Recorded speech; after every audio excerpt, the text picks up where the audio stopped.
Then Hannah prayed and said, "My heart rejoices in the Lord. In the Lord my horn is lifted high. My mouth boasts over my enemies, for I delight in your deliverance. There was no one holy like the Lord. There is no one beside you. There is no rock like our God. Do not keep talking so proudly or let your mouth speak such arrogance. For the Lord is a God who knows, and by him deeds are weighed. The bows of the warriors are broken, but those who stumble are armed with strength. Those who were full hire themselves out for food, but those who were hungry hunger no more. She who was barren has borne 7 children, but she who has had many sons pines away. The Lord brings death and makes alive. He brings down to the grave and raises up. He sends poverty and wealth. He humbles and he exalts. He raises the poor from the dust, and he lifts the needy from the ash heap. He seats them with princes and has them inherit a throne of honor. For the foundations of the earth are the Lord's. Upon them he has set the world. He will guard the feet of his saints, but the wicked will be silenced in darkness. It is not by strength that one prevails. Those who oppose the Lord will be shattered. He will thunder against them from heaven. The Lord will judge the ends of the earth. He will give strength to his king and exalt the horn of his anointed. Praise the Lord. This spring, only one hero can save her family and prevent disaster. Mom, we're gonna be late for school! I don't think so. Whoa. Experience the phenomenon that critics are calling inspiring. Mom, I can't find number 17! Come on, Billy! Dig deep! A lot of fun. And pure genius. Mom, where's my phone? Table. Keys. Mudroom. Dragon Man? Under the couch between the monkey and the flip-flop. How does she do that? Created by God to demonstrate his love with grace, elegance, and poise.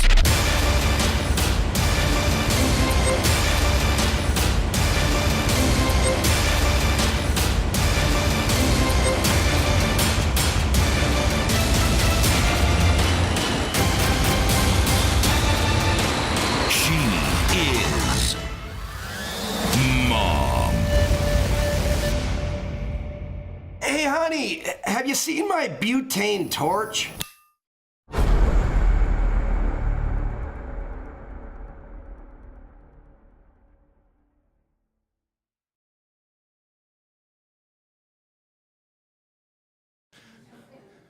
Anyway, so we spent a lot of time outside. Wendy would be working in the garden, so we're probably training the boys. We taught little boys to go to the bathroom, how you teach little boys to go to the bathroom in the country. How do you do that? Find a tree, right? So one time we're at the large playscape in our town, and we had ate lunch. Wendy and I are sitting in the pavilion, and we are finishing our lunch. We have sent the kids to play. They're done. And we look up, and there's lots of people there. That's always the way it goes, right? When the worst things happen, there's lots of people, lots of kids, lots of moms. And to our horror, my son Josiah, who was, 3-ish, had his pants down around his ankles and was for everyone to see going pee in the middle of the playscape. Now, the difference between moms and dads. I looked around thinking, whose kid is that? Wendy goes running to him and, to try to stop him, and she got to him just in time for him to pull his pants up. And so all she accomplished was that everybody knew, it's her kid. And so that is some of the difference between guys and gals, how we think. Fortunately, no one really yelled at us. They just gave us that evil eye. Why did you let your kid pee in the middle of the playscape? So I was thinking about what I would share this morning, and we're going to be in 1 Samuel chapter 1. Donna just read from chapter 2, Hannah's prayer. And I want to look at the person of Hannah, who is the mother of Samuel. Samuel being one of the greatest prophets recorded in the Old Testament. And so we're going to look at her life, and I think there's 3 principles of how the gifts she gave to her son and helped him become the man he was. And so as we're going to look at a mother's gift, we're going to look at Hannah's gifts to her son Samuel. Starting in verse 1. It tells us, now there's a certain man of Ramathaim Zophim of the hill country of Ephraim whose name was Elkanah. Notice that I'm skipping a few of those names. If you're reading in your Bible, I'm not going to try to read all those. Oh, what is important, though, he says he has 2 wives. The name of one was Hannah, and the name of the other Peninnah. And Peninnah had children, and Hannah had no children. Now, some background to help you understand. If you look at some of the genealogies in the Chronicles, if you look at some of the information that's given in the text about who Elkanah was, and the fact that he had 2 wives, you should know that Elkanah was a man of means. He would have been on the upper class. He had some money. He had some wealth. And so he could afford, actually, to have 2 wives. Now, before we get any crazy ideas about what Christianity is, in this time in scriptural history, God had made it clear that this is not ideal, but he did not necessarily condemn it either. And so we saw many of the Old Testament kings had many, many, many, many wives, Solomon being probably the worst. And so we see he has 2 wives. Now, it's interesting is to note the word order. When it says that he has 2 wives in verse 2, it says the name of one was Hannah. It gives Hannah's name first and then switches the word order. And what this seems to indicate, most scholars believe, is that Hannah was Elkanah's first wife. He married Hannah out of love. He cared for her, was looking forward to this future together, but she was barren. They were unable to have kids. Now, in this culture, that's a big deal. I said he's a man of means. Inheritance has to be passed down. The estate has to be passed down through these male heirs. And with no heirs, there's this issue if he's a very wealthy man and his wealth is going to go to who knows who. So apparently he decides to marry a second wife to give himself children, and then the word order is actually switched, and we see Peninnah listed first in the second sentence because she has children. So he is married for love, and we see this relationship, but Hannah is not able to fulfill what in their culture was the greatest duty of a wife. Their culture said, this is your foremost thing, is to provide heirs for the family. And she couldn't do that. So I imagine this was quite the difficult thing, and so we find out as we go on that Peninnah is not exactly the nice second wife. Now, I don't know about you. I've watched a few of those Sister Wives or whatever the show is. I really doubt it is as clean and friendly as they all make it out to be. I mean, ladies, think about it. If you had another lady living in your house who had the love and affection of your husband, who was having sex with your husband, would you be friendly to them? Probably not. Now, it does give us a little more background on Elkanah. It says, this man used to go up year after year from his city to worship and to sacrifice to the Lord of hosts at Shiloh, where the 2 sons of Eli were priests of the Lord. Now, a couple other things. At this time in the history of Israel, we are at the tail end of the era of the judges. And there's a couple things that characterize that according to Scripture. First, every man did as he saw fit in his own eyes.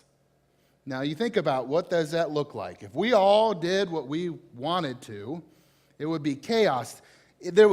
Evil was rampant. They were turned far from God. Every so often, God would raise up a judge to try to draw the Israelites back to themselves, but it was only after they had been just crushed and decimated by an enemy that they even would hear this. So it's a time where faith is not normal.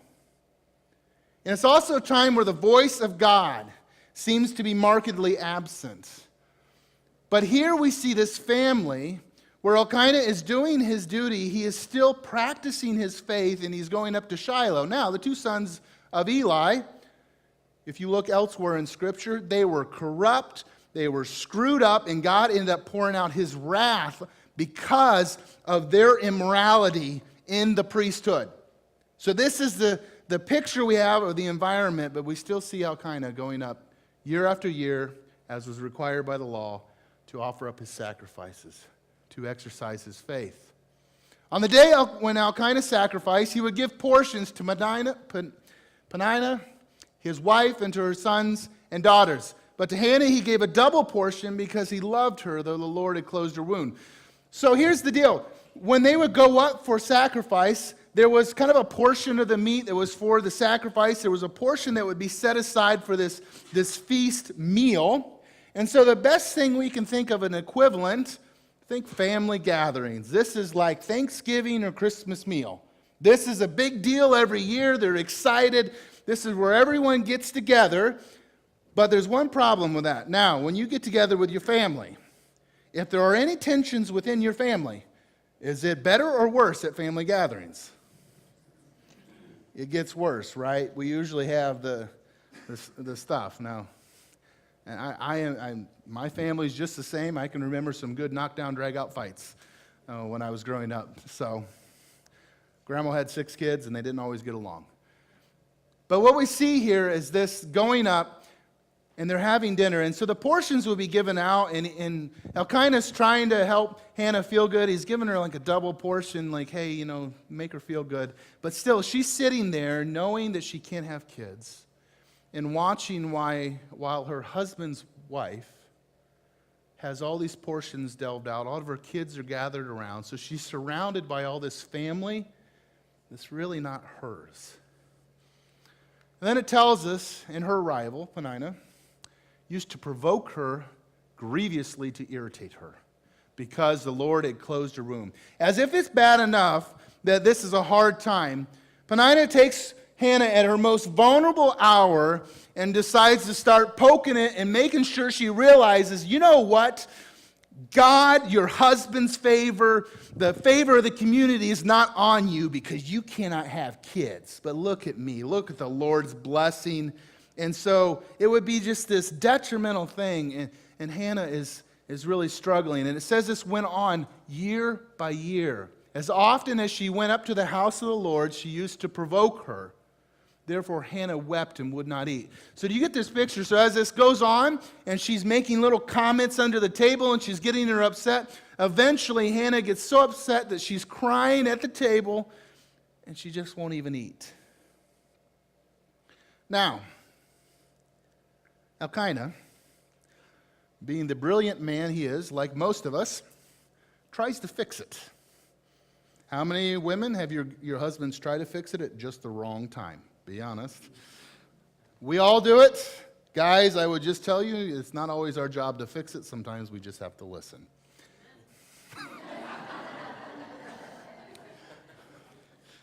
Every time, Karen.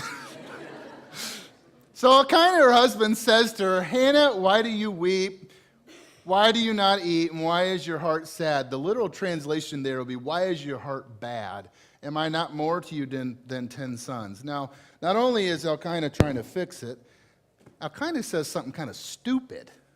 Not that we guys ever say anything stupid to our wives in your struggles. Of course not. He says, listen, why are you so grumpy and irritable? And why do you got to be so emotional? You got me. Now, ladies, does that ever work for you? There's a right and wrong answer here. That's what he's saying. Year after year, he's like, you know what? I don't know what your problem is. You got a catch like me. This should make up for it right there, despite the fact that your whole world is falling apart, and the other girl that I married and that I sleep with is provoking you. You got me. And so he says a stupid thing. And it's recorded for all of history for us to see. Now, one year, after they had eaten and drunk in Shiloh, Hannah rose. Now, she gets up and leaves. Now, at this point, you think about it, this year after year after year, she's weepy, she's emotional, she's grumpy, she's crabby, there's tension. When she got up and left, probably nobody tried to stop her. They'll, you know what, let her leave. Get out of here, let us enjoy our feast for a while. And then she rose, and it says that Eli the priest was sitting at the seat beside the doorpost of the temple of the Lord. There was almost like a throne kind of thing. He would sit and kind of watch the goings-ons in that area of the temple where people would be praying. It says she was deeply distressed and prayed to the Lord and wept bitterly. This kind of prayer, I don't know if you can understand that unless you're a mom. Those times when you just pray and you're pouring out your soul to the Lord over your child. Now, he's not even conceived yet. But here is where we start to get the first picture of the first gift Hannah ever gave to her son, and it was before he was ever even conceived, as she began to pray for her son. She says this, she vowed a vow and said, O Lord of hosts, if you will indeed look on the affliction of your servant and remember me and not forget your servant, but will give to your servant a son, then I will give him to the Lord all the days of his life, and no razor shall touch his head. Now, there's some interesting things in this. First of all, she's basically saying this. She's saying, Lord, if you give me a son, I will raise you a servant. If you give me a boy, I will raise a man after your heart. Now, what parent can truly promise that of the Lord? But here we see her praying this, and she makes a vow. And when it says that no razor shall touch his head, she makes a Nazirite vow for her son. Now, we see this also in the story of Samson. And we remember it became an issue because when he broke his Nazirite vow and let Delilah snip his hair, he lost all of his strength. The Nazirite vow had 3 parts. First of all, you couldn't drink. Okay, maybe not that big of a deal. Second part, you could not cut their hair. No razor shall touch his head. And basically, this was an outward sign that this person was set apart for God. It's not on the level of the Levitical priesthood, but it's on some of the similar plane where it's saying, listen, he is set apart for something different. It's a picture of the sanctification process, that I'm setting myself apart for God. And the third rule was they couldn't touch dead things. And we see that was an issue in Samson's life because he ate honey out of a dead carcass. And so it was this vow. Now, a normal Nazirite vow would be, if you didn't specify a time, 30 days. If you were especially pious, maybe 6 months or a year. And there, maybe like 4 or 5 years would be just insane. And we see Hannah saying, for every day of his life, he is set apart for the Lord. Now, the second thing that's odd about this is a Nazirite vow would normally be made by one of 2 people. Yourself, so a guy could say, I'm taking a Nazirite vow, and there you go. Or their father. But here we see a mom declaring that my son is set apart for the Lord. And so she makes this promise, and I think in this prayer there is some interaction with the Lord, because in some of the later words she says that the Lord asked this of him when she brings Samuel back. And so I think she had something in her spirit where she knew that this is what the Lord was asking of her. And so she understands, and so she's saying, listen, if you give me a son, I will raise you a servant.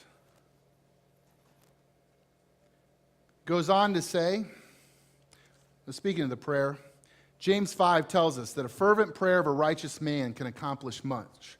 Elijah was a man with a nature like ours, and he prayed earnestly that it would not rain, and it did not rain on the earth for 3 years and 6 months. Then he prayed again, and the sky poured forth rain, and the earth produced its fruit. We usually read this in the context of the prayer for elders, but I want you to get that the prayer of a mom who is fervently on her knees pouring out herself for her child can avail much.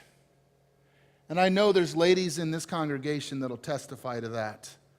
of the hours you have spent on your knees for your children, especially in their dark hours, and you see them come back.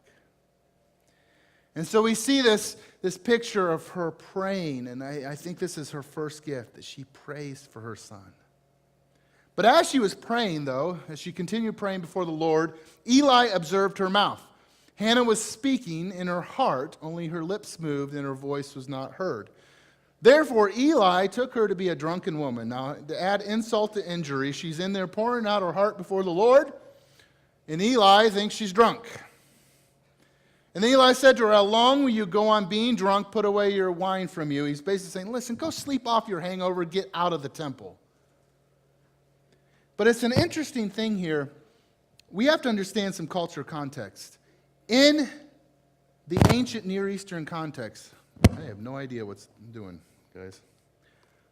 In the ancient Near Eastern context, people didn't pray in their heart. They prayed out loud. The prevailing thought, and it pervaded Jewish thought as well, was if I do not speak out loud, the God of the Jews or any of the gods will not hear me. And so actually in the pagan religions it was common not just to pray out loud but to yell. And actually we see that when we see the priests of Baal and Elijah in that little showdown. He says, hey, shout louder. Maybe he's sleeping. That's the kind of the idea that they had this idea we have to speak out loud for God to hear us. And here we see Hannah as a picture of a woman who has developed such an intimate fellowship with God that she knows he will hear her in her heart. She is markedly different from her culture. Her faith is stronger. She knows that the Lord will hear her. So she prays in her heart. Hannah answers Eli. She does defend herself. No, my Lord, I am a woman troubled in spirit. I have drunk neither wine nor strong drink, but I have been pouring out my soul before the Lord.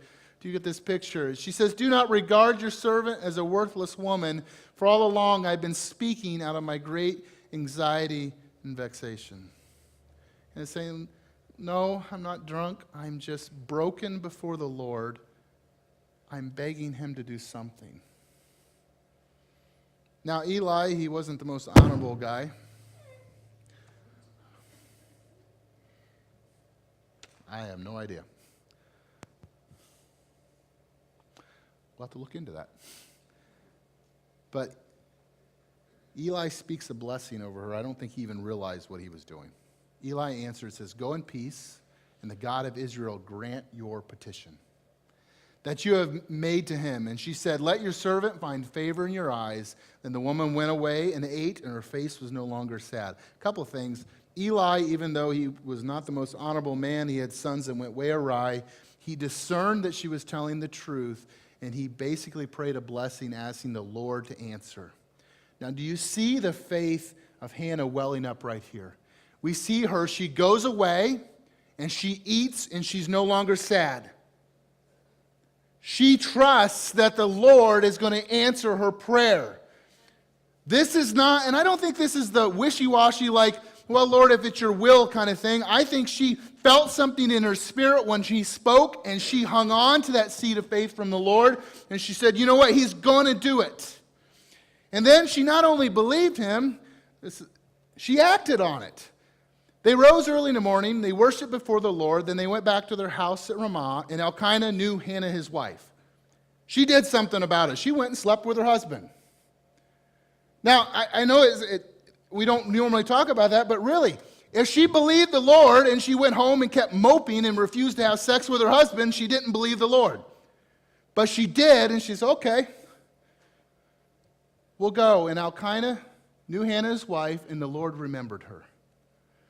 And in due time, Hannah conceived and bore a son, and she called his name Samuel, for she said, I have asked for him of the Lord. There's some debate among scholars as to the meaning of Samuel's name, but it's basically because I've asked. And so she names her son based on her request of the Father. Now, it would have been a good thing She would probably have been the most joyous day of her life, but there had to have been some welling sadness because she's remembering this promise she made to the Lord. So she has this new baby, and moms, I know you know the moment. When they first give you your baby, first time you hold him or her, and you're just immediately in love. I saw it written on Wendy's face 3 times. You know, that whether you've gone through the struggles of adoption or if it's labor and hours, in one moment it becomes all worth it. And for her to know that I got to go take this child back and let someone else raise him because of the promise I made to the Lord. And it says the man Elkanah and all his house went up to offer the Lord the yearly sacrifice. So, times passed. She had the baby.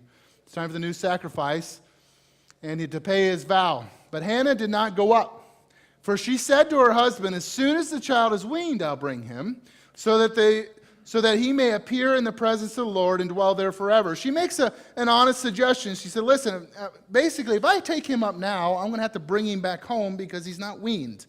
And so why don't I just wait? I'll take him up when he's weaned.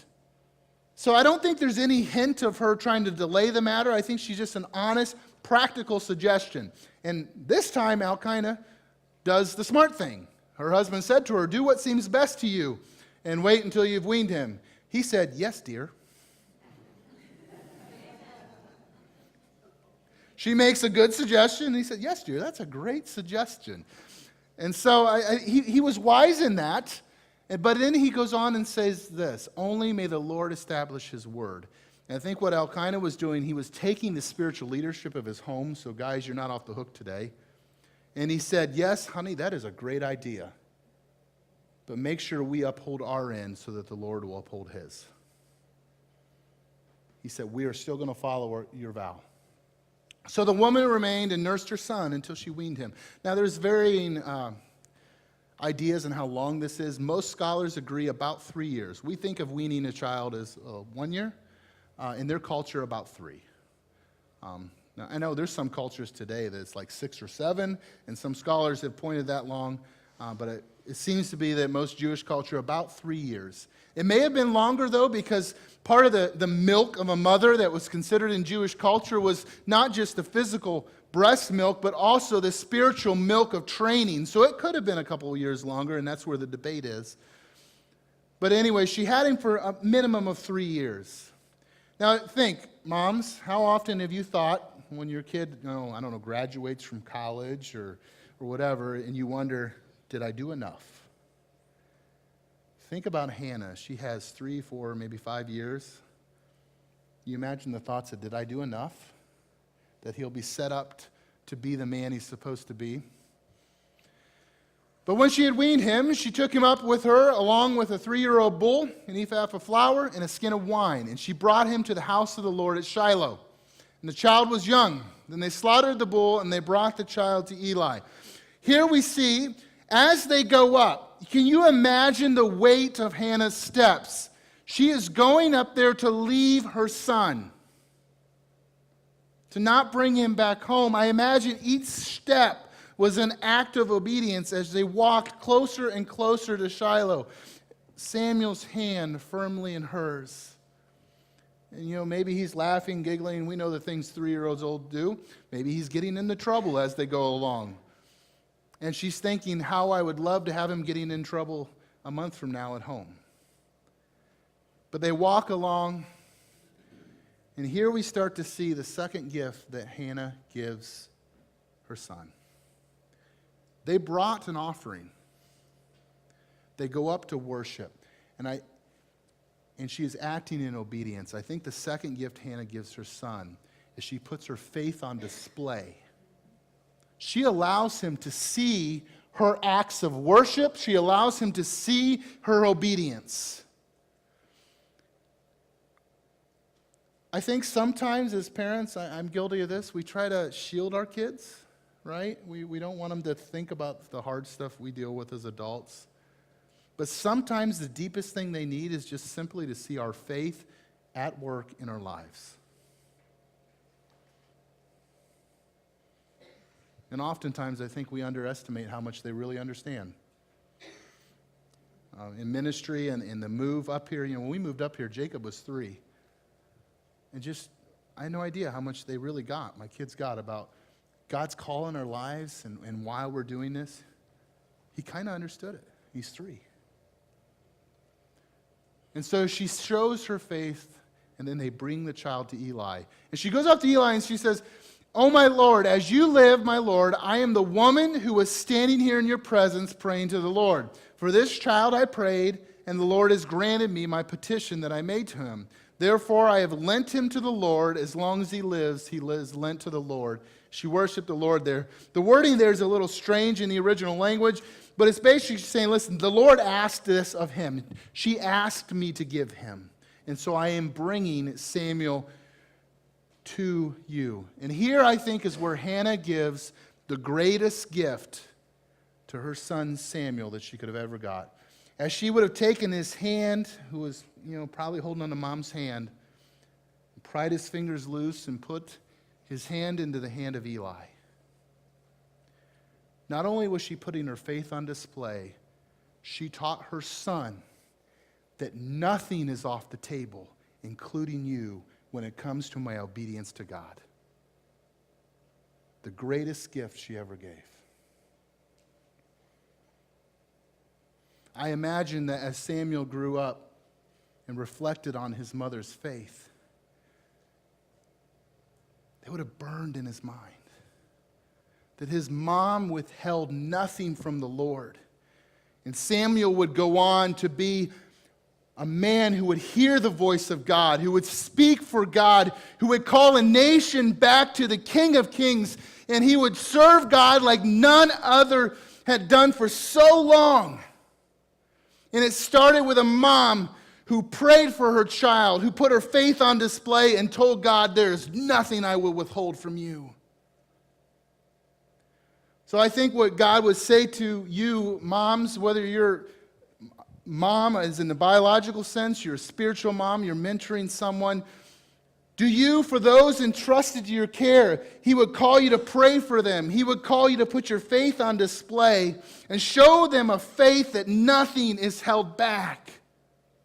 So that as they grow, it'll burn in their minds. It'll drive them to madness in serving the Lord, that they will do nothing but the same of offering their lives up. Nothing held back.